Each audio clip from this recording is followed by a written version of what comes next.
하나님의 말씀 레위기서 8장 30절부터 보시겠습니다. 레위기 8장 30절 말씀.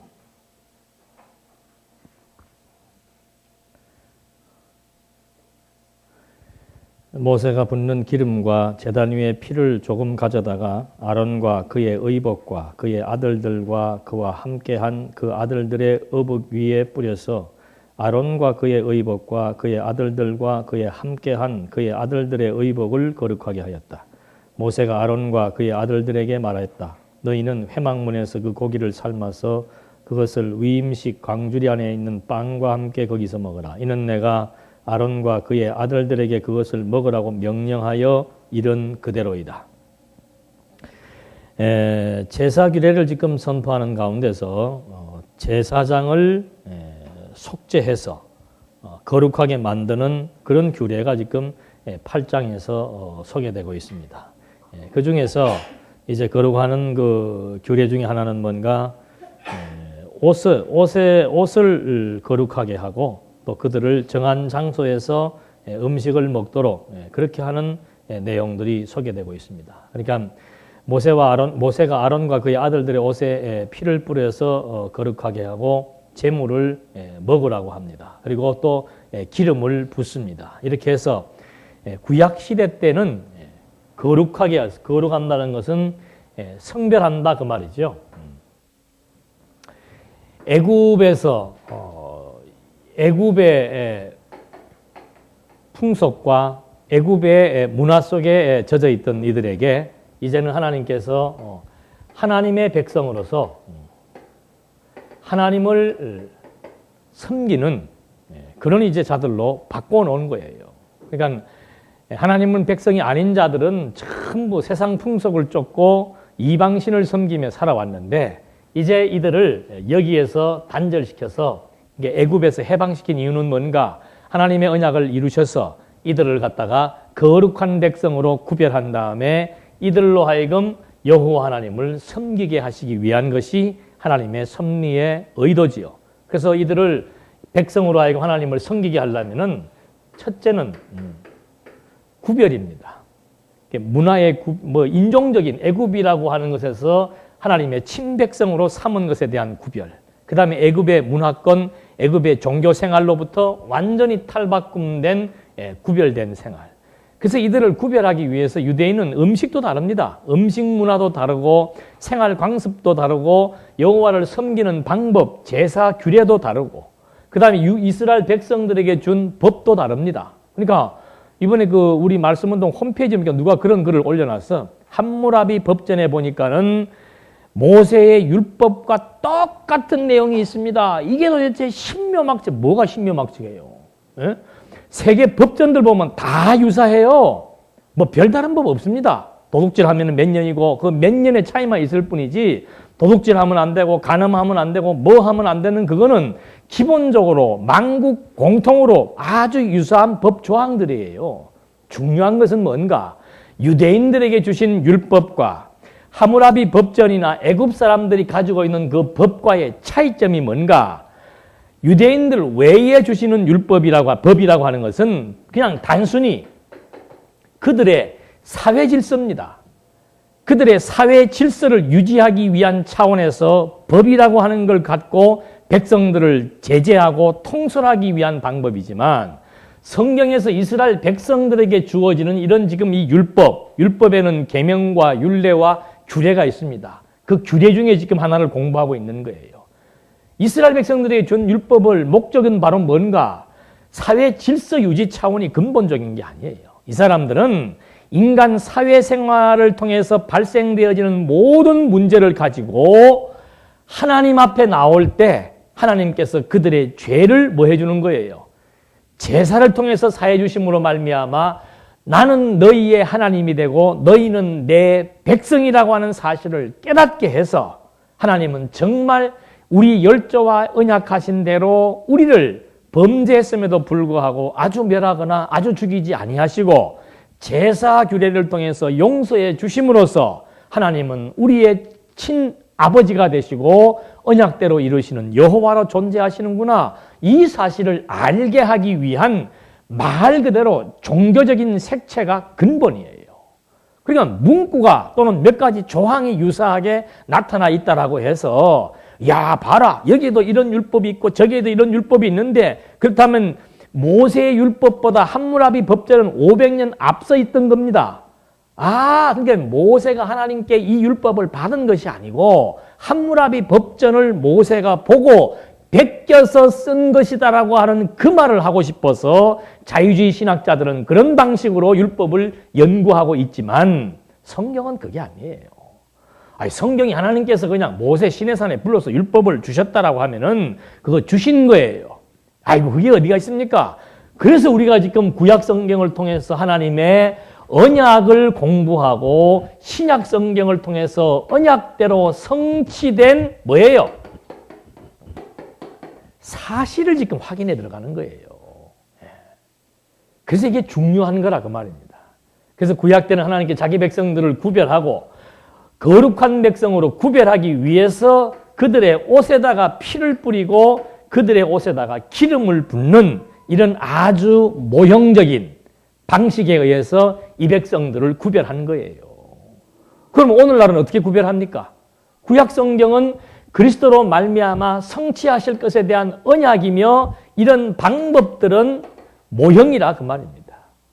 그러니까 실체는 뭔가? 그리스도께서 구약에는 짐승의 피를 옷에 뿌려서 기름을 옷에다가 발라서 거룩한 백성으로 구별을 했지만 이제 그리스도는 어떻게 구별했는가? 당신의 피를 하나님께 직접 드려버린 거예요. 당신의 진액을 다 뽑고 당신의 피를 하나님께 드림으로 말미암아 당신이 십자가에서 죽으시고 십자가에서 다시 부활하심으로 말미암아 죽음에서 부활하심으로 말미암아 자기 백성들을 이제 거룩한 백성으로 구별해버린 거라 이거죠. 그러니까 구약에서는 짐승의 피나 기름으로 거룩하게 구별했다면은 그리스도로 말미암아 그리스도의 생명으로 우리를 거룩하게 구별해 놓으시는 것이 그리스도에 대한 실체적인 사건이고 그리스도가 이런 사건을 성취하실 것을 구약 성경이 이런 방식으로 언약을 한 거라 그 말이에요. 그래서 신구약 성경 볼 때마다 전부 중심 인물은 그리스도입니다. 이거 놓쳐버리면 이제 해석이 제각각 하는 거예요. 그러니까 늘 그런 말씀 드리잖아요. 성경은 100사람이 읽고 해석해도 그 답은 똑같이 나와야 돼요. 성경이 잘못된, 근데 한국교회는 안 그렇잖아요. 100명이 설교하면 100명이 다 제각각이에요. 그러면 그 중에 99명은 틀린 거예요. 또는 90명은 틀린 거고. 답은 하나밖에 없습니다. 성경은 어디를 읽든지 성경이 가지고 있는 스스로가 가지고 있는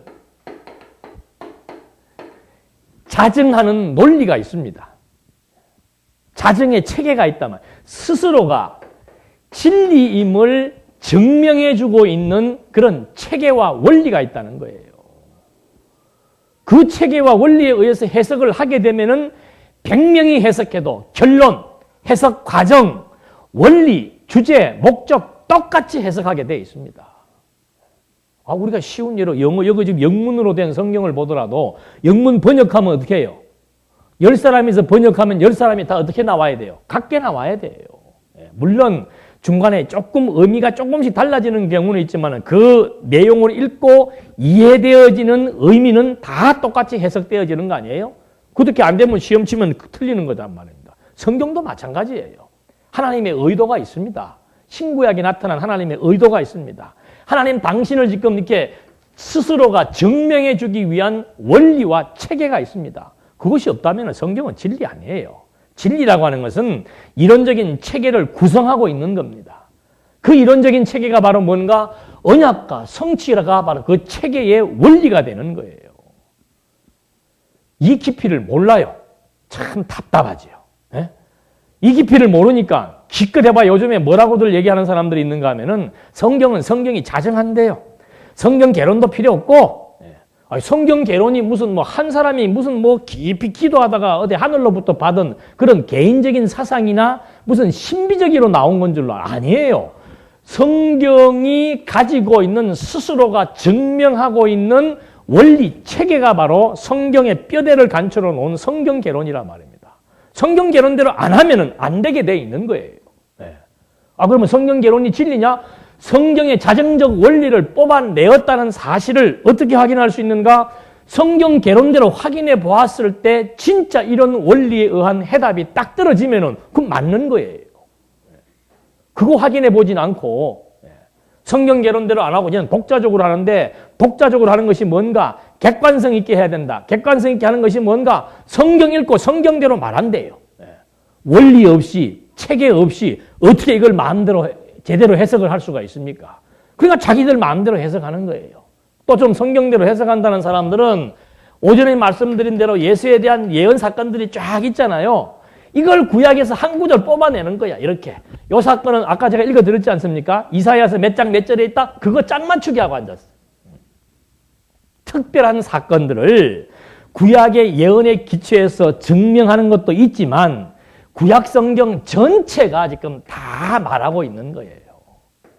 어느 한 구절이 예수가 하나님의 아들 그리스도이심을 예언한 구절이고 성취된 사건이고가 아니고 성경 전체가 다 지금 그리스도를 언약하고 있고 그리스도를 예언하고 있는 거예요. 요거 짝 맞추기 하면서 신비한 거라고 얘기를 하고 요거 짝 맞추면서 뭐 언약과 성취라고 하는 것은 구약 전체가 언약이고 신약 전체가 성취예요. 한 구절이 언약 성취가 아니고. 그럼 만약에 요 사건에 대한 한 구절 빼갖고 왔으면 나머지 구절은들은 뭐예요, 그러면? 예? 메시아에 대해서 직접적으로 이렇게 짜맞추기, 짝짓기 하는 것 아닌 구절들은 뭐예요, 그러면? 그럼 그거는 언약이 아니고 그건 예언이 아닙니까? 그리스도에 대한 언약과 예언이 아닙니까? 그게 아니죠. 이런 방식은 이미 100년 전부터 있던 방식들이 짝짓기 하는 것은 여러 학자들이 다 말하는 거예요. 짝짓기 해가지고 뭘 안 되는가? 통으로 지금 연결시키는 원리를 찾지 못하니까 답답한 것이지요. 머리가 조금만 있는 사람이라면 짝이 안 맞는 것은 뭐예요? 그러니까 성경은 다시 분해해야 된다고 말이 나오는 거예요. 그래서 이 자정이라고 하는 말도 제대로 이해를 해야 되는 거예요. 성경 개론이란 성경이 스스로 가지고 있는 논리 체계를 찾아낸 거예요. 성경에서 찾아낸 겁니다. 그게 맞는지 안 맞는지 어떻게 하는가? 개론대로 보시면 알잖아요. 그대로 돼 있는지 안 됐는지.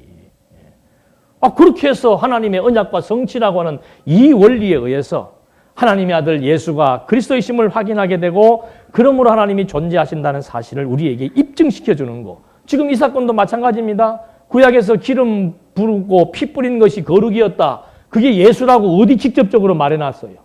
말 안 해놨잖아요. 근데 그 구절 갖다 대놓고는 그렇게 짝짓기 하면 안 된다 이 말입니다.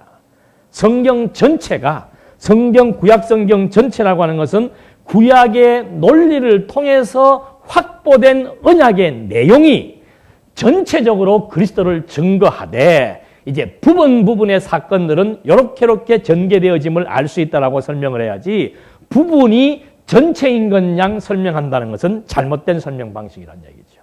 그래서 지금 여기서 나오는 이런 구약에 대한 모형과 실체, 언약과 성취 이런 맥락들도 우리가 정확하게 이해를 하시면서 구약 성경에서는 하나님께서 자기 백성들을 거룩하게 구별하신 이유가 열조와의 언약대로 나는 너희의 하나님이 되고 너희는 내 친백성이다라고 하는 그 언약을 이루시기 위해서 애굽의 문화권에서 죄에 종살이하고 완전히 범죄에 익숙해 있던 자기 백성들을 불러내어서 이런 계명과 율례와 규례를 통해서 거룩하게 구별하고 이들과 완전히 다르게 구별해 놓으시고 이들을 하나님의 친백성으로 삼아서 열조와의 언약대로 이 백성들을 생육하고 번성시키시며 가나안 땅을 정복하게 하시며 나라를 세워주심으로 말미암아 하나님은 여호와로 존재하신다.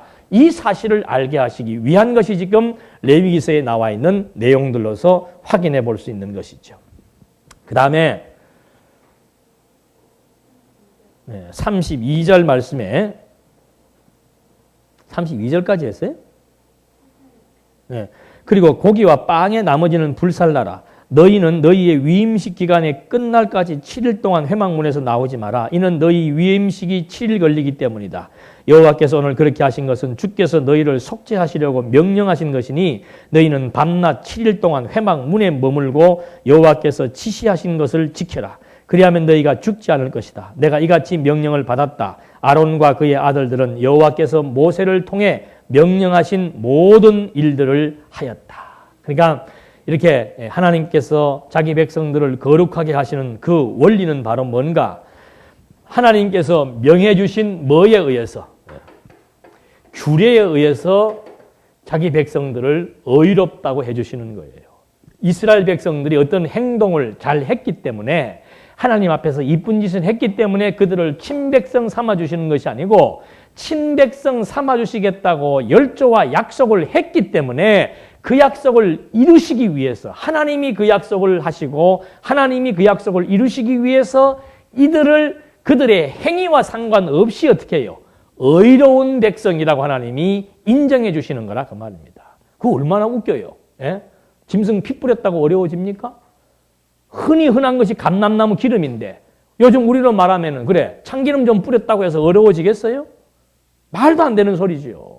그럼 왜 그런 의식을 행했는가?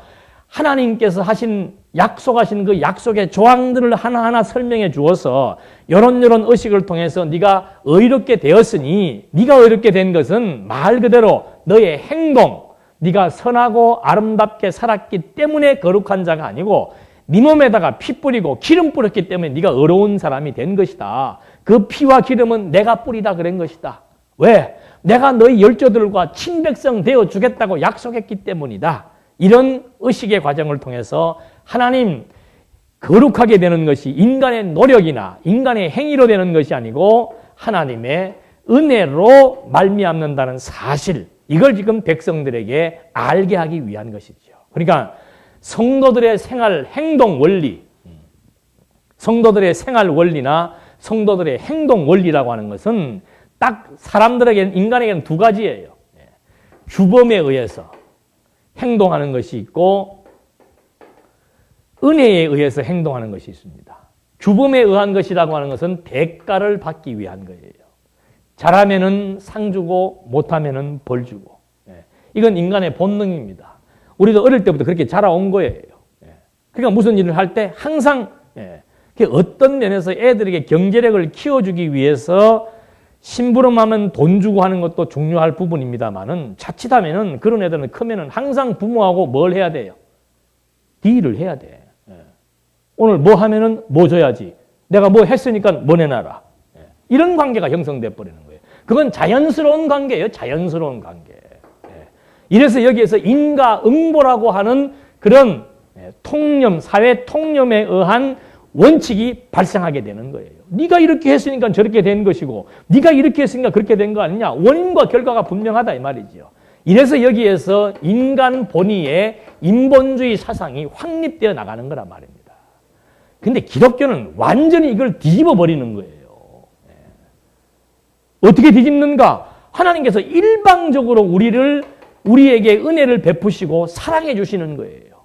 그 사랑을 깨닫고 감동하니까 이제는 나는 누구를 위하여? 이분을 위하여 살고 싶다. 이것이 성도의 생활의 원리이며 행동의 원리다 그 말입니다. 그러니까 우리가 살아가는 행동은 다 똑같아요. 예수 믿는 사람이라고 해서 뭐 특별한 거 없습니다.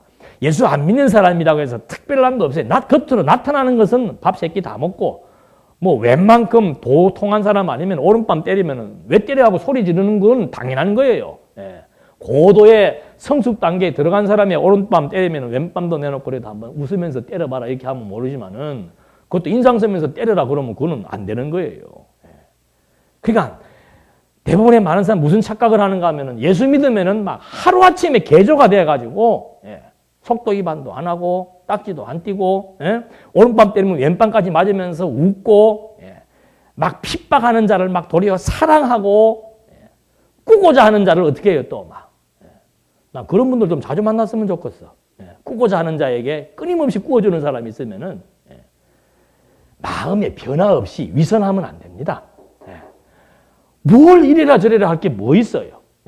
성도의 생활이 나온다고 해서 여러분 우리 이렇게 살아야 됩니다. 예수 믿는 사람이 이렇게 살아야 되고 성경에 보니까 열심을 품고 주를 섬기라고 그랬고 남을 위해서 희생하라고 그랬고 헌신하라고 그랬고 사랑은 이웃을 돌보는 것이라고 그랬고 가난한 자를 보면 벗어주라고 그랬고 꾸고자 하는 자에게 끊임없이 꾸어줘야 되고 망한 사람 돈 빌려주는 그것이 사랑입니다.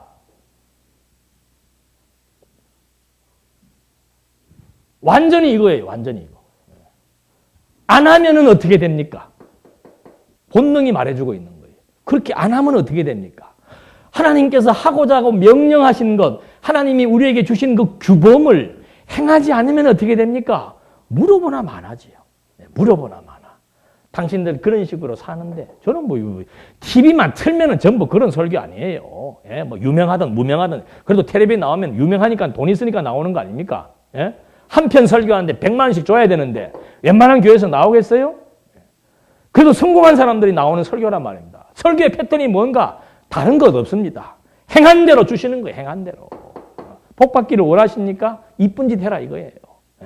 하나님이 지금 막 복을 이만큼 들고 계시면서 막 복을 막 퍼주어 주고 싶은데 뭘 보니까? 뭘 보니까? 도대체 이거 주면 안 되겠는 거야. 그렇게 담배 피우지 마라 그러는데 담배 피우고 노름하지 마라 그러는데 노름하고 싸우지 마라 그러는데 눈만 뜨면 부부 싸움하고 좀 교회 나와서 좀 성실하게 오늘도 절반이 가셨네. 이래가지고는 복 받기 힘들어요. 이걸 그냥 받아들인다니까. 그래도 우리 아마 가신 분들의 대부분은 그래도 당당하게 가셨을 것 같아. 가시면서 뒤를 쳐다보면서 이거 뒤에서 또 뭐가 나를 붙들지는 않을까. 목사의 저주가 이면서 가다가 교통사고로 나지 않을까. 아마 그런 불안감으로 가시는 분은 신앙이 잘못된 분이에요. 가실 수도 있죠. 못 나올 수도 있고. 그러면 그 다음에 뭐가 임하는가? 아니란 말이에요. 이렇게 하면 쉽죠. 누군 몰라서 이거 안 합니까? 몰라서. 이렇게 하면 참 쉬워요. 애들 교육하기도 쉽고. 얼마나 우리들 애들 이렇게 다 키웠잖아요. 너 이렇게 하면 맴매한다. 맴매한다. 잘하면 칭찬하고 못하면 맴매하고. 그런 식으로 교회에 입고 나면 얼마나 쉽겠어요. 딱 제가 여기 서서 인상만 한번 딱 써도 어떻게 해요? 지난 성탄절날 안 나오신 분들. 오늘 일찍 가신 분들. 하나님이 복 주시려고 지금 준비해 놓으셨다가도 일주일 연기하십시다. 그게 그대로 먹어 들어가는 거예요. 그거 아니란 말이에요. 우리의 행동이라고 하는 것은 완전히 하나님은 인격적인 분입니다. 우리의 인격을 통해서 역사하시는 거예요. 자녀가 부모에게 효도하라 그랬기 때문에 효도한다? 아니다. 우리 부모는 재산이 많기 때문에 내가 효도하면 몇십억 받을 수 있다? 그건 완전히 조건이고 대가죠. 기독교는 깨닫는 거, 인격적인 것은 깨닫는 거예요. 하나님의 은혜와 사랑이 무엇인지, 하나님의 능력이 어떠하신 것인지, 하나님이 정말 만사를 뜻대로 섭리해 나가시는 것인지 그걸 깨닫고 느껴서 결단하면서 나오는 행동을 말하는 것이지 이런 조건적인 것에 의해서 순간적인 감동에 취해가지고 그렇게 행해지는 거 아니란 말입니다. 그러니까 저는 가급적이면 행동, 생활 원리 나오면 길게 안 하잖아요. 왜? 그거 길게 하면 잔소리 되는 거예요. 왜? 뻔히 다 알고 있는 걸 뭐. 뻔히 무엇이 아름다운 것이고 아름답지 못한 것은 3살 이상만 돼도 다 알고 있어요. 그걸 뭐 굳이 뭐 일일이 낭독하면서 왜 여러분 이렇게 사십니까? 깨달음이 덜하니까 그렇게 살지요. 안 그래요? 왜 열심히 충성하고 봉사하지 않습니까? 하나님의 은혜에 대한 감동이 그만큼 삭감되어 있고 정말 진리를 위해 산다는 것이 가치롭다라고 하는 것이 가치 부여 농도가 그만큼 약하니까 그만큼 내가 봉사하는데 인색하는 것이고 시간 투자하는데 인색해지는 것은 당연한 거죠. 그걸 왜 자꾸 뭐라 그러냐 이 말입니다. 끊임없이 무엇만 소개하면 되는 거예요. 이 백성들이 이거 지금 말해주는 거예요. 피 뿌리고 기름 뿌리는 거예요. 왜 뿌리는가? 깨달으라 그 말이에요. 네가 내 백성이 된 것은 너희들이 뭐 잘나고 똑똑하고 나를 잘 섬겼기 때문에 내 백성이 아니고 내가 일방적으로 너희를 사랑해서 내 백성 삼아주었기 때문에 내 백성 된 것이다. 그거 깨닫는 거예요. 어떤 분이 우주와 만물을 창조하신 분이 우리 민족을 당신의 친백성 삼았다? 우주와 만물을 뜻대로 섭리하시는 그분이 내 인생을 책임지고 의의 길로 인도하신다?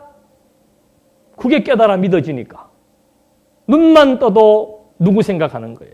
하나님 중심으로 생각하게 돼 있고 하나님 의지하게 돼 있고 하나님의 인도하심 따라 간다는 이것 자체가 나에게 행복이고 평화로 다가올 수 있는 거라 그 말입니다. 근데 이게 쉬운 일이 아니란 말이에요. 하루아침에 되는 일도 아니고 평생을 공부해야만 깨닫는 만큼 변화되어지는 거라 이 말입니다. 이것이. 그래서 우리는 졸업이란 게 없습니다. 정년이란 게 없는 거예요. 공부에는 졸업과 정년이 없는 겁니다. 죽는 순간까지 끊임없이 하게 되면은 자기가 행복한 거예요. 왜? 하나님이 어떤 분이신 줄 알고 그분과의 관계에 형성이 되어 있고 어떤 관계인지를 알고 내 인생 내가 사는 것이 아니고 하나님의 인도하심 따라 되어진다는 사실에 대한 확신. 성경을 배우면은 확신한 일에 거하게 된다 그 말이에요. 그 확신이 있으니까 걱정 근심하지 않게 되고 어떤 인간적으로 복잡한 문제가 걸려 있고 나를 헤아리는 사람이 눈앞에 있다 할지라도 두려움이 안 생기는 거예요. 왜? 창조주 하나님이 지금 이 모든 일을 지금 다 환경을 조성해 나가시면서 아름답게 인도해 나가신다는 것이 깨달아 믿어지니까 그다음부터는 걱정 근심이 안 되는 거예요. 그래서 여유가 생기고 그래서 당당함이 생기고 그래서 누구를 사랑할 힘이 생기니까 그 힘에 의해서 아름다운 생활이 나타나고 연출되게 되는 거라 이 말이죠. 그래서 이건 머리 바뀌어야 됩니다. 성경의 진리 체계에 의해서 우리 머리가 바뀌고 머리가 바뀌어서 그 깨달음 주어지는 만큼 마음이 뜨거워지는 거예요. 열정이 생기는 것이고 울컥울컥 성경을 볼 때마다 말씀을 들을 때마다 마음이 동해서 눈물이 나오고 감동이 생기고 정말 내가 이제는 여호와 경외하며 사는 이것이 내 삶의 가치다 하고 그냥 확정된 그런 신앙이 발생되어야만이 조금씩 삶의 여유와 행동과 여러 가지 면에서 변화가 생기게 되어 있는 거죠. 그래서 하나님이 좋은 거예요. 그래서 성경을 공부한다는 것이 그래서 아름다운 것이고 지금 구약시대 때는 이런 방법을 통해서 하나하나 정리를 해주고 있는 겁니다. 그래서 우리의 행복이라고 하는 것은 행복, 유행가 가사에서도 많이 나오고 모든 책에도 많이 나오고 특히 우리나라 사람들이 좋아하는 게 이 복 아니에요. 복. 베갯잎에도 숟가락에도 이불에게도 방석에게도 막 온데 원하는 게 뭐예요? 이거 행복 아니에요. 모든 인간이 다 추구하고 싶은 게 행복이에요. 행복은 딴 거 없습니다. 즐겁고 기쁘게 사는 것이 행복한 거예요. 즐겁고 기쁘게 사는 것이. 근데 뭐가 장애물인가?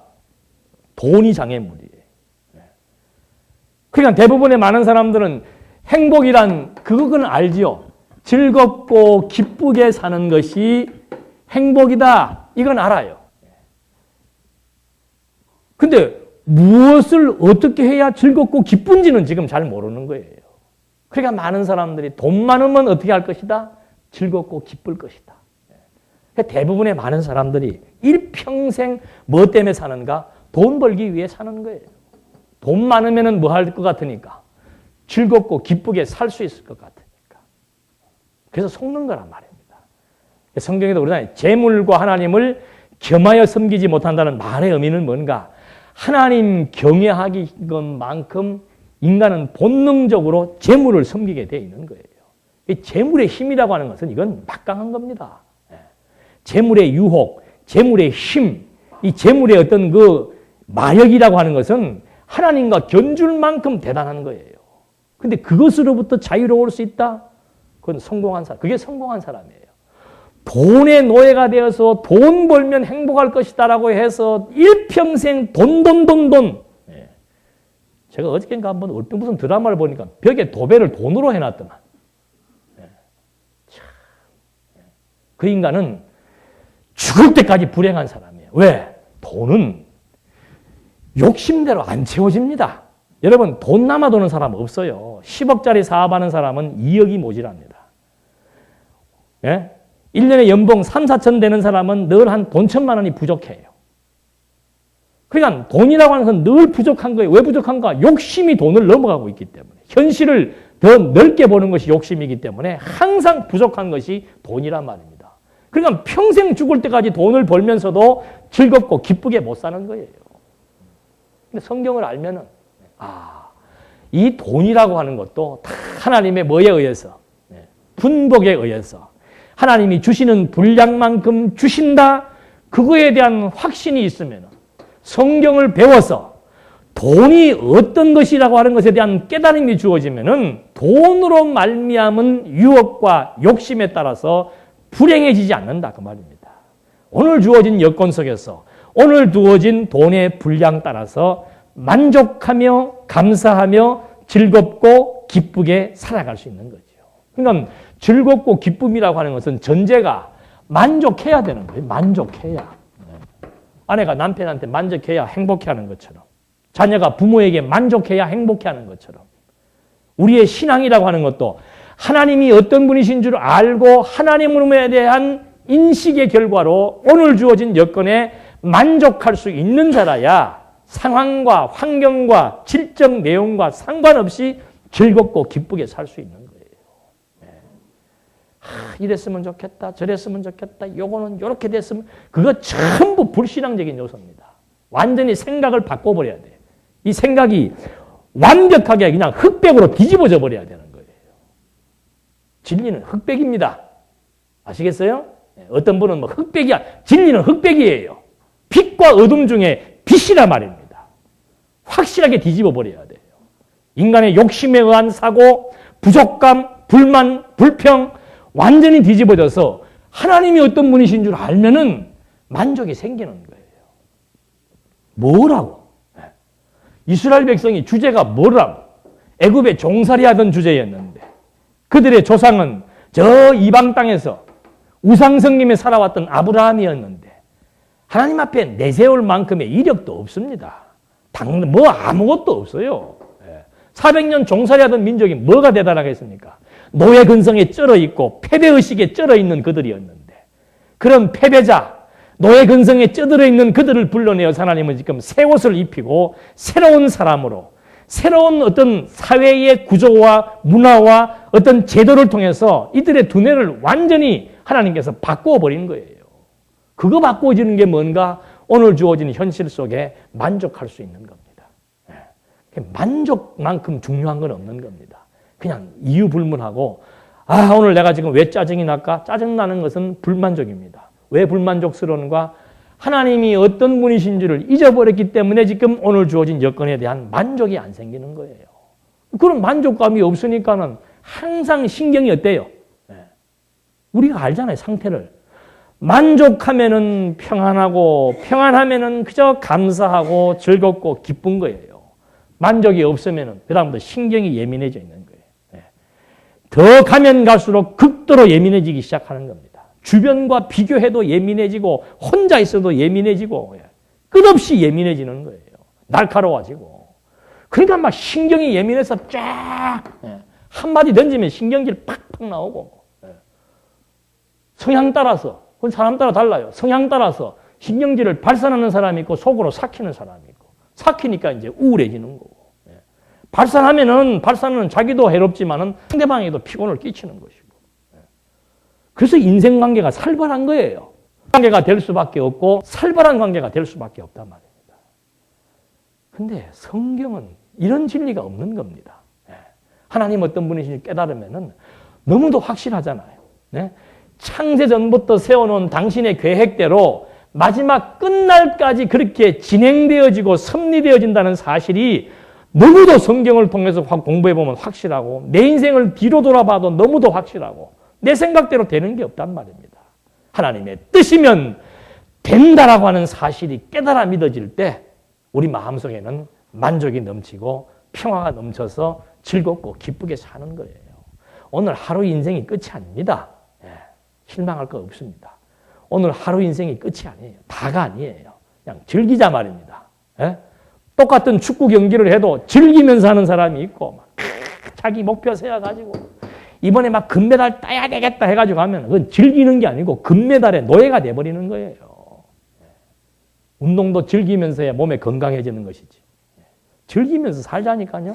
직장도 즐기면서 하세요. 장사도 즐기면서 하고, 공부도 즐기면서 하고, 부부간의 가정도 즐기면서 생활하고 누리질 못해, 누리지. 얼마든지 모든 것이 다 갖추어져 있습니다. 우리 남한 사람들은. 이제 기회가 되면 곧 있으면 이제 우리도 북한 한번 가볼 거예요. 남한 사람들은 모든 걸 다 갖추고 있어요. 그래도 행복하진 않아요. 왜요? 남편이 적게 버려다 줘서? 뭐가 내 마음에 안 들어서? 그거 바꿔야 돼요. 그거 바꾸는 작업이 성경을 배우는 겁니다.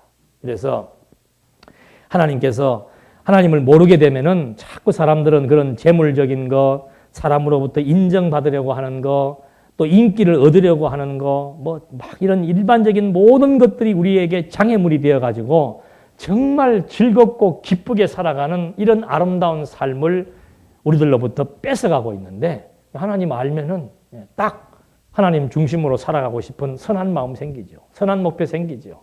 그러면 그거 위해서 열심히 사는 거예요. 아니, 살다 보면 하나님께서 정해놓으신 분복 따라서 이렇게도 주시고 저렇게도 주시고 이 모양이면 이 모양에서 여호와 경외하며 살면 되고 저 모양이면 저 모양에서 살면 돼요. 마음줄, 긴장된 마음줄, 긴장된 신경줄 다 끊어버리세요. 그거 끊어지면 마음이 어떻게 돼요? 편안해집니다. 걱정한다고 되는 것 아무것도 없어요. 걱정, 근심한다고 되는 것 아무것도 없고 조바심 낸다고 되는 것 아무것도 없고 급하게 서두른다고 되는 것 아무것도 없습니다. 이제 신년도 이 마지막 주일이잖아, 오늘이. 이제 오늘 마지막 주일로 말미암아 그동안 곤두세웠던 신경선들 다 끊어버려요. 다. 이게 문제고 이게 문제고 이게 문제였던 거 다 탁탁탁 잘라버리란 말입니다. 상대방 볼 것도 없어요. 상대방 절대 보지 마십시오. 환경도 보지 말고 상대도 보지 말고 하나님 앞에서 나만 보자 그 말입니다. 나만 보자 그 말이에요. 다 끊어버리십시오.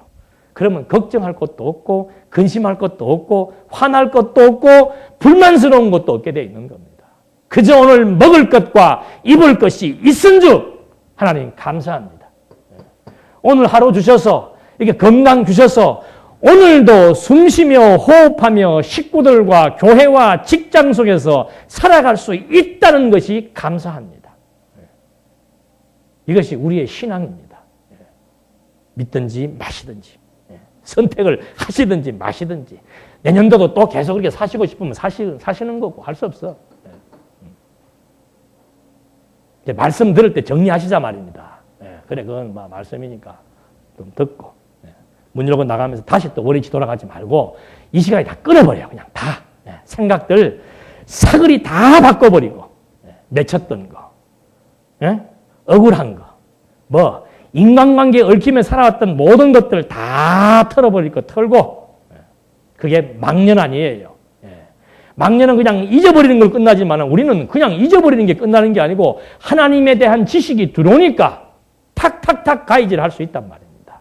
멋지게 재단해서 하나님의 뜻을 따라 재단된 그런 우리의 생각과 마음과 의지에 의해서 정말 새로운 인생, 구별된 삶이 2010년도부터 더 밝은 표정으로 우리 동산교회 성도님들을 만날 수 있는 그런 하나님의 은혜가 주어지기를 정말 진심으로 바랍니다. 이 말 하니까 아멘 나오는 거예요. 9장 보시겠습니다. 이제 9장에서는 제사장을 거룩하게 했으니까 9장에서는 백성들을 이제 거룩하게 하는 겁니다. 백성들의 죄를 속해 주어서 거룩하게 하는 건데 9장 1절로부터 보시겠습니다. 제8일에 모세가 아론과 그의 아들들과 이스라엘 장로들을 부르고 아론에게 말하였다. 너는 속죄제를 위해 흠없는 송아지와 번제를 위해 흠없는 수양을 가져다가 여호와 앞에 드려라. 그리고 이스라엘 자손에게 말하여 이르기를 너희는 속죄제를 위해 수염소와 번제를 위해 흠없는 1년 된 송아지와 어린 양을 가져와라. 또 여호와 앞에 드릴 화목제를 위해 숫소와 수양을 가져오고 기름 섞은 곡식 제물도 가져와라. 이는 오늘 여호와께서 너희에게 나타나실 것이기 때문이다 라고 하여라. 그들이 모세가 명령한 모든 것을 회막 앞으로 가져오고 온 회중은 나와 여호와 앞에 서니 모세가 말하기를 이것은 여호와께서 명령한 것으로 너희가 행하면 여호와의 영광이 너희에게 나타날 것이다 하고 모세가 또 아론에게 말하기를 너는 제단으로 나와 내 속죄제와 내 번제를 드려 너와 백성을 위하여 속죄하고 또 백성의 예물을 드려 여호와께 명령하신 대로 그들을 위하여 속죄하여라 하였다. 그러니까 이제 백성들의 죄를 속하기 위해서 이제 드리는 규례의 내용들을 하나하나 설명하고 있는 겁니다. 그러니까 이 하나님께서 자기 백성들의 죄를 속하기 위해서 하나님이 정해놓은 그런 방식이 있습니다. 그 방식을 모세에게 알게 해주고 또 모세는 백성들에게 알게 해서 백성들을 어떻게 해요? 다 깨닫게 해서 하나님이 주신 규례를 백성들로 하여금 이 규례를 왜 지켜고 행해야 되는지를 깨닫게 해서 백성들로 하여금 이 규례를 준행하게 하시는 하나님의 섭리 역사. 그래서 백성들은 죄 용서 못 받으면 사망이에요. 이 시대는. 지금도 마찬가지예요. 죄 용서 못 받으면은 영원한 형벌에 이르는 거라고 그 말입니다. 그래서 백성들에게 이런 제사 규례를 주어서 시시각각 범죄하는 자기 백성들로 하여금 하나님의 규례로 말미암아 뭐를 얻으니까? 죄에 대한 용서함을 얻으니까. 이게 목적이 아니에요. 죄 지은 사람들 죄 용서해 주는 게 목적이 아니에요. 하나님의 의도는 죄 지은 자 이런 규례로 말미암아 용서해 주심으로써 하나님은 어떤 분이에요? 우리 열조와 세운 약속을 반드시 지키시는 여호와로 자비하신 여호와로 살아 존재하신다. 그 사실을 깨닫게 하는 것. 하나님의 존재를 깨닫게 하는 것이 제사 규례를 주시는 목적이라 이 말이죠. 그러니까 용서는 당연한 통로입니다. 자기 백성이기 때문에 용서해 주는 것은 당연한 절차요 통로예요. 그래서 하나님이 지정해 준 그런 특별한 방식에 의해서 용서함을 얻게 해 주니까 백성들은 그제야 하나님은 정말 자비하시고 하나님은 모든 만사를 뜻대로 섭리해 나가시는 이게 뜻이란 말입니다. 하나님의 명령, 하나님의 뜻이에요. 그대로 집행해 나가시는 하나님의 살아계심을 백성들이 알고 그분을 경외하며 의지하는 이런 방식을 통해서 지금 하나하나 섭리해 나갑니다. 그래서 8절로 11절 말씀에서는 아론이 자기를 위해서 송아지로 속죄제사를 드립니다. 짐승도 하나님이 다 정해놓은 거예요. 짐승을 정해놓아서 송아지 잡아서 피는 제단에 바르고 나머지는 단 밑에 쏟고 기름과 콩팥과 또 간 끝불은 단에서 다 불살라버리고 고기와 가죽은 또 진 밖에서 불사르고 그러니까 모든 것을 다 태워버리는 거죠. 백성들의 죄를 증가시킨 짐승들을 다 태운다는 것은 그 죄를 다 소멸한다는 뜻이란 말입니다. 이래서 제사로 말미암아 백성들에게 하나님의 은혜와 자비하심을 깨닫게 해주어서 백성들로 하여금 여호와 앞에 설 때마다 만족과 감사가 넘치도록 한 다음에 여호와를 경외하도록 섭리해 나가시는 이런 섭리의 방법들이 이제 쭉 여러 가지 제사 제도를 통해서 하나하나 소개가 되고 있는 겁니다. 이렇게 했을 때 22절에 보니까 아론이 백성을 향하여 그의 손을 들어 그들을 축복하고 속죄제와 번제와 화목제를 드리고 내려왔다. 모세와 아론이 회막으로 들어갔다가 나와서 백성을 축복하니 여호와의 영광이 온 백성에게 나타났고 여호와 앞에서 불이 나와 제단 위에 번제물과 기름을 불살랐으므로 온 백성이 보고 소리 지르며 엎드렸다.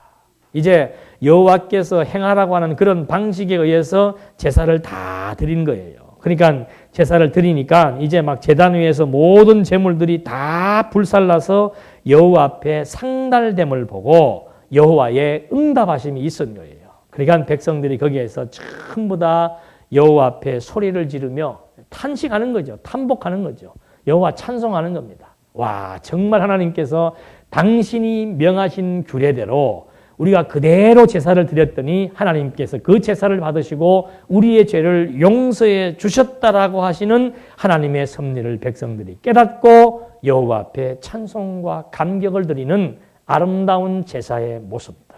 이걸 오늘 우리가 함께 확인을 해본 겁니다. 그 다음에 이제 10장으로 넘어가면은 제사장의 행동 규례를 말씀하시면서 실수를 경계하는 내용들이 소개되는데 이건 다음 시간에 하도록 하겠습니다. 기도하시겠습니다. 은혜와 사랑이 풍성하신 하나님 아버지, 이스라엘 백성들에게는 절차가 복잡하고 또 여러 가지 어려운 과정들을 통해서 하나님의 언약하심을 성취해 나가시는 모습들을 확인시켜 주었습니다. 하나님 열조에게 말씀하신 대로 이스라엘 백성은 하나님의 친백성이라 했습니다. 그들을 하나님이 끝까지 보호하고 인도하고 용서해 주며 사랑해 주시는 하나님의 섭리 역사를 확인하기 위해서 제사 규례를 주셨습니다.